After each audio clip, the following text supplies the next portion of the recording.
നയൻതാര തുടരെ സിനിമകൾ ചെയ്യാറില്ല. ഗോൾഡാണ് നയൻതാരയുടെ ഒടുവിൽ പുറത്തിറങ്ങിയ മലയാള സിനിമ. അൽഫോൺസ് പുത്രൻ സംവിധാനം ചെയ്ത ചിത്രത്തിൽ പൃഥ്വിരാജ് നായകനായെത്തി. സമ്മിശ്ര പ്രതികരണമാണ് ഗോൾഡിന് ലഭിച്ചത്. നയൻതാരയുടെ പുതിയ സിനിമകൾക്കായി കാത്തിരിക്കുകയാണ് ആരാധകർ. ചിത്രം ബോക്സ് ഓഫീസിൽ വിജയിച്ചു.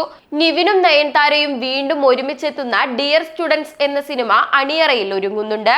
കഴിഞ്ഞ ദിവസമായിരുന്നു താരത്തിന്റെ 40ാം പിറന്നാൾ. നിരവധി പേർ നയൻതാരയ്ക്ക് പിറന്നാൾ ആശംസകൾ അറിയിച്ചിരുന്നു. പിറന്നാൾ ദിനത്തിലാണ് ഡോക്യുമെന്ററി പുറത്തു വന്നത്. തന്റെ ജീവിതത്തെക്കുറിച്ച് താരം തുറന്നു സംസാരിക്കുന്നുണ്ട്. ഇതാദ്യമായാണ് നയൻതാര സ്വകാര്യ ജീവിതത്തെക്കുറിച്ച് ഇത്രയും തുറന്നു സംസാരിച്ചത്. ഇതിനോടകം ഡോക്യുമെന്ററി ആരാധകർക്കിടയിൽ ചർച്ചയായി കഴിഞ്ഞു. ധനുഷിനെതിരെ പരസ്യമായി രംഗത്ത് വന്നതിന് പിന്നാലെ നടി നയൻതാര വാർത്തകളിലും നിറഞ്ഞു നിൽക്കുകയാണ്. നയൻതാരയ്ക്ക് നേരെ കടുത്ത സൈബർ ആക്രമണം വരുന്നുണ്ട്. കരിയറിൽ കടുത്ത നിബന്ധനകളുള്ള നടിയാണ് നയൻതാരയെന്ന് ഇവർ കുറ്റപ്പെടുത്തുന്നു.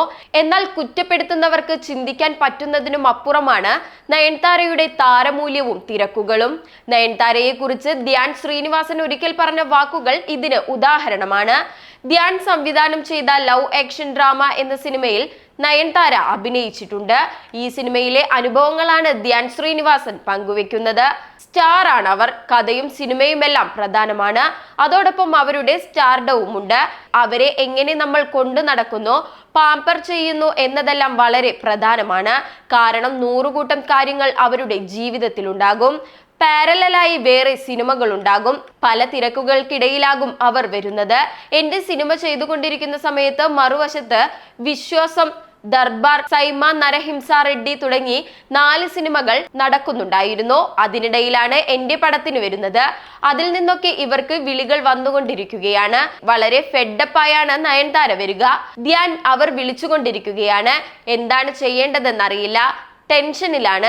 ഈ സമയത്ത് ഞാൻ ഈ മുടി എവിടെ നിന്നാണ് കളർ ചെയ്തത്, നല്ല ഭംഗിയുണ്ട് എന്ന് പറയും. ആണോ, കാലിഫോർണിയയിൽ വെച്ച് ചെയ്തതാണെന്ന് അവർ മറുപടി പറയും. കുട്ടികളുടെ മനസ്സാണ്. വളരെ ടെൻഷൻ അടിച്ചു നിൽക്കുന്ന സമയത്ത് ഇങ്ങനെ സംസാരിച്ച് നയൻതാരയെ താൻ സോപ്പിട്ടിട്ടുണ്ടെന്നും ധ്യാൻ ശ്രീനിവാസൻ തുറന്നു പറയുന്നു. സോപ്പിടലിൽ താൻ ഉസ്താദായിരുന്നെന്നും ധ്യാൻ ഓർത്തെടുത്തു. 2019 ലവ് ആക്ഷൻ ഡ്രാമ റിലീസ് ചെയ്തത്. നിവിൻ പോളിയായിരുന്നു ചിത്രത്തിൽ നായകനായി എത്തിയത്. എന്തായാലും നയൻതാരയുടെ പല വിശേഷങ്ങളും സോഷ്യൽ മീഡിയയിൽ വലിയ രീതിയിൽ തന്നെ ചർച്ചയാകാറുണ്ട്. സിനിമാ ലോകത്തെ പുത്തൻ വിശേഷങ്ങളുമായി ചോയ്സ് നെറ്റ്വർക്കിൽ വീണ്ടും കാണാം.